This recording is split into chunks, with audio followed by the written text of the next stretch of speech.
Before we get started into it, for more content like this, make sure to subscribe, hit the button below, and also check out the other videos on the channel. Lots of great Land Cruiser content, along with a lot of how-to videos, in-depth, step-by-steps, and other things that would definitely be interesting for somebody who loves these trucks.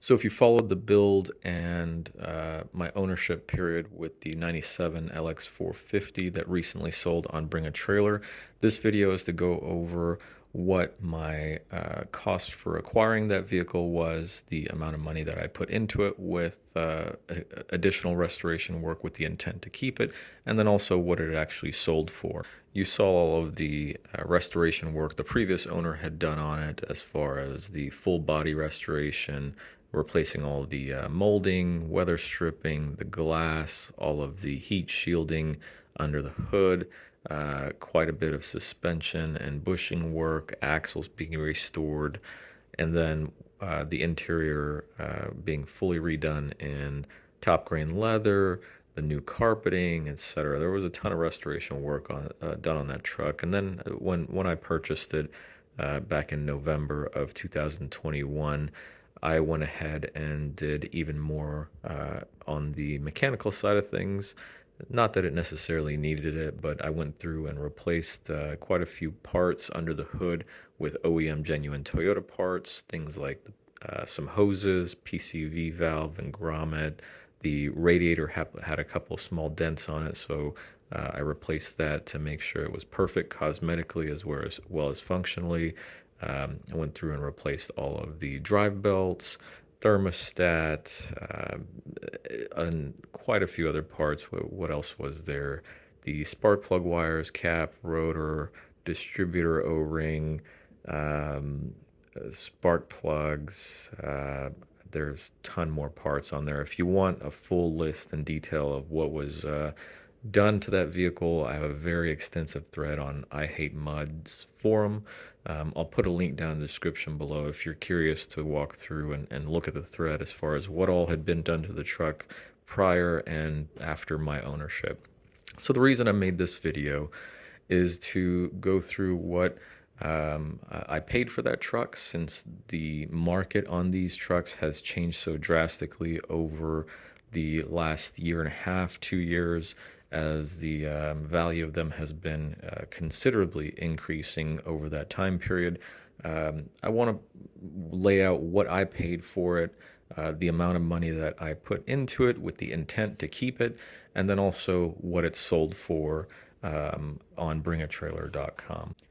So let's get right into it. I purchased the vehicle from a car dealership, small local car dealership in Tennessee, in November of 2021. The vehicle was advertised for $24,000. I had seen it on their website for some time. They dropped the price to, I think, around $22,000, give or take. I called them, I asked some questions, asked for an additional set of photos of the underbody and different areas to make sure there was no rust on the vehicle, and check around to make sure it was as good as it looked in the photos. They sent those over to me. I looked through them. We had some good conversations back and forth and negotiated on price point. We landed at $19,950.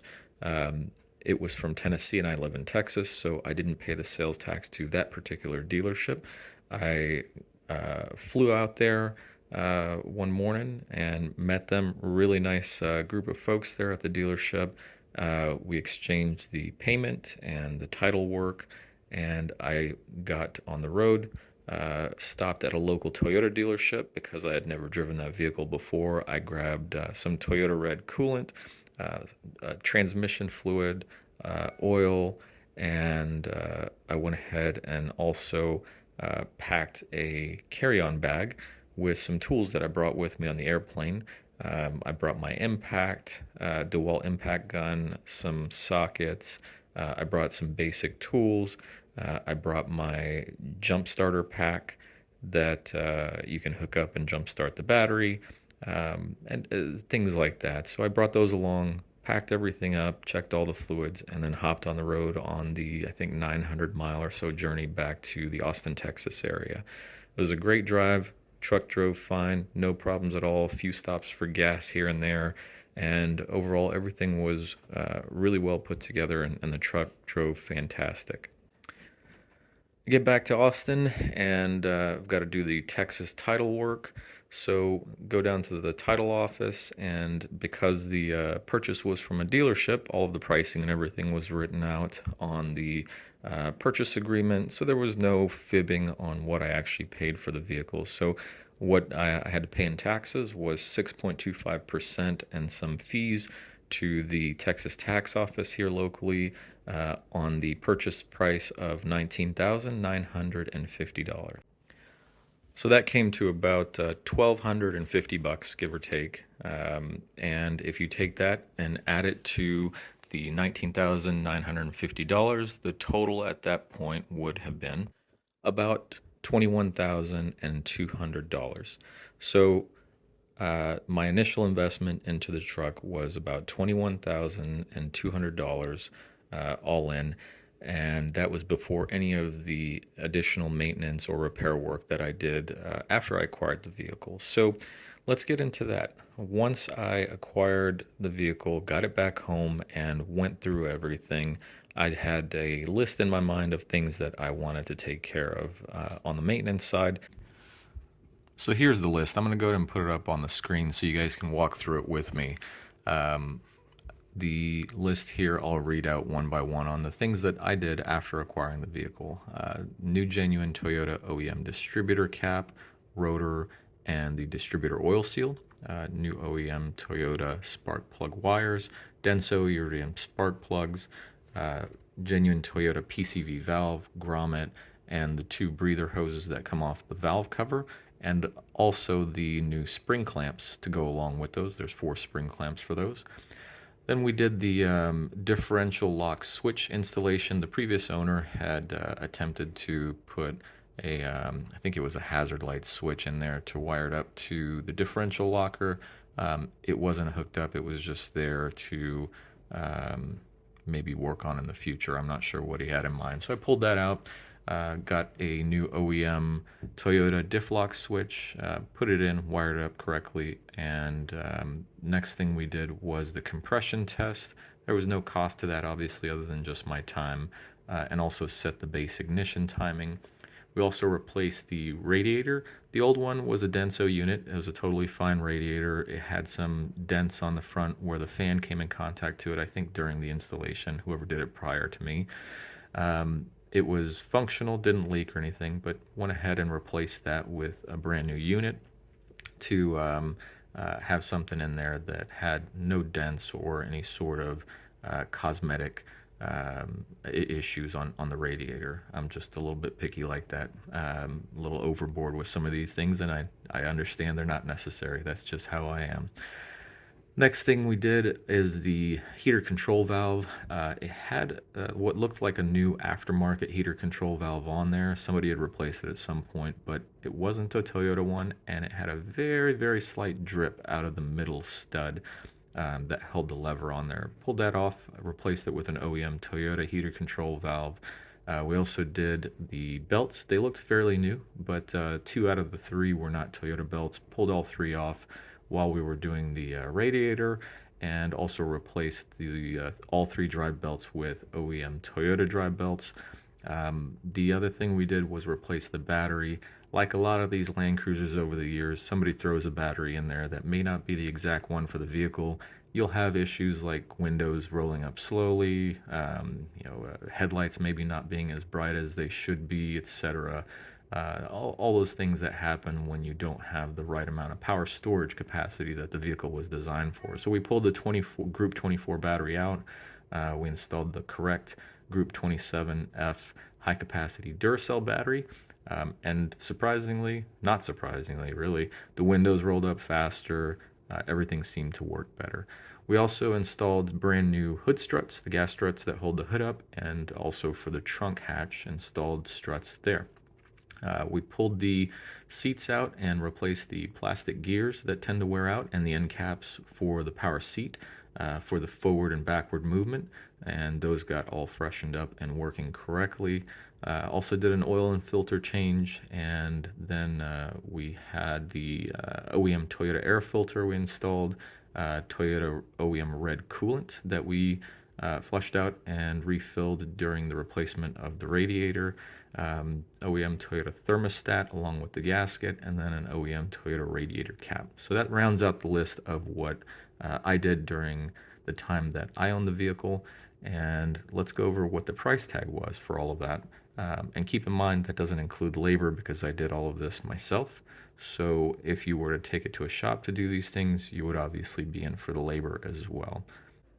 All of that totaled up with just the cost of the parts, shipping, and taxes paid. Essentially the cost for the parts comes out to about $2,480. Now, the original acquisition cost for the vehicle, if you remember from a couple minutes ago, was $21,200. So that puts us at a total of $23,680. So that's the total amount that I had into the vehicle before attempting to sell it on Bringatrailer.com, $23,680.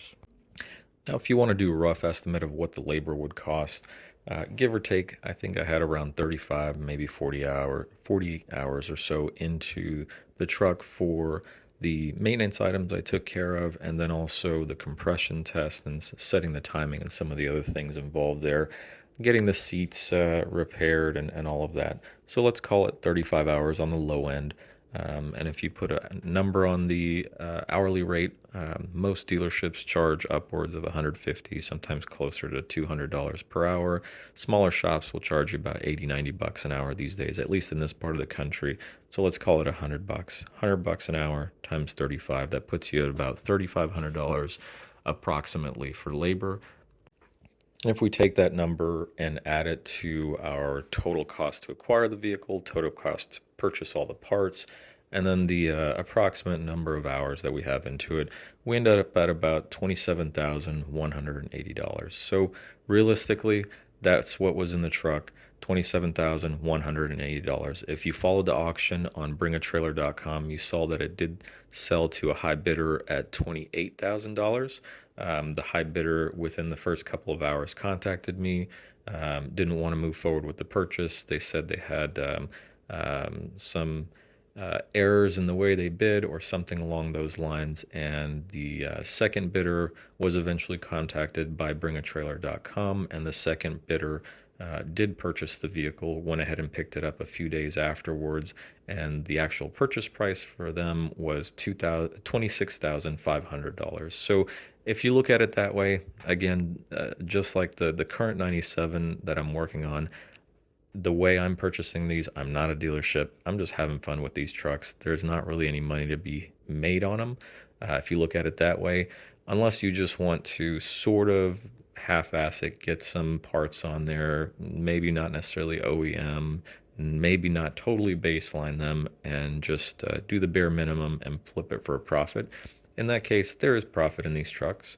But the way I'm going about things and really doing it as if I were going to keep these, just because of the way I like to do things, there's not really any profit in these things for me. But if this is useful for you, the numbers that I'm going through, then definitely keep these things in mind as you go through and either build your own truck that you're going to keep long term or build it to sell.